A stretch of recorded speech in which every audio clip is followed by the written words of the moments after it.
राज्यसभा उमेदवारीच्या संदर्भात राष्ट्रवादीचे नेते आणि मुख्यमंत्र्यांमधल्या बैठकीनंतर भुजबळांच्या घरी झाली बैठक। उमेदवारीसाठी छगन भुजबळ यांचं नाव आघाडीवर।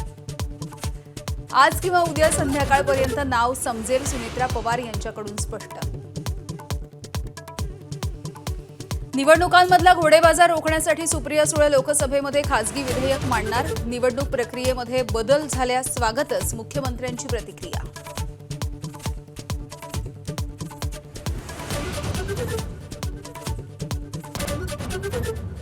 मतपत्रिकांवरती निवडणुका होत नाहीत तोपर्यंत सर्वांनी निवडणुकांवरती बहिष्कार टाकावा, संजय राऊत यांचा सल्ला।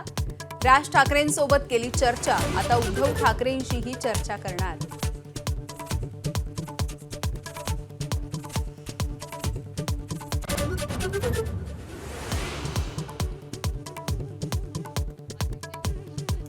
महाविकास आघाडीमधल्या सर्व घटकांशी चर्चा करूनच पुण्यामध्ये माघारीचा निर्णय। काँग्रेस ठाकरे गटाच्या आरोपांवरती सुप्रिया सुळेंचं प्रत्युत्तर। माघारीच्या बैठकीसाठी काँग्रेसचे ज्येष्ठ नेतेही उपस्थित असल्याचा सुप्रिया सुळेंचा दावा।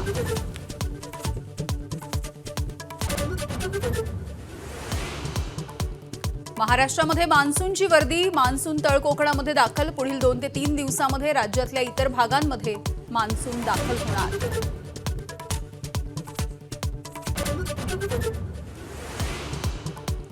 नाफेड आणि एनसीसीएफ कडून प्रति क्विंटल 1580 रुपये दरानं कांदा खरेदीचा निर्णय।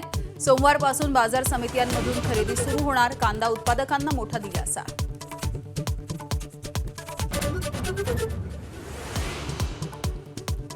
मुंबईमध्ये नालेसफाई न झाल्यामुळे मनसे आक्रमक। बोटीमधून नाल्यात उतरून मनसेचं आंदोलन।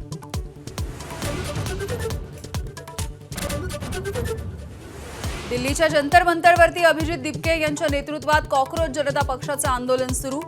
धर्मेंद्र प्रधान यांनी राजीनामा न दिल्यास पुन्हा पुढच्या शनिवारी आंदोलन करणार।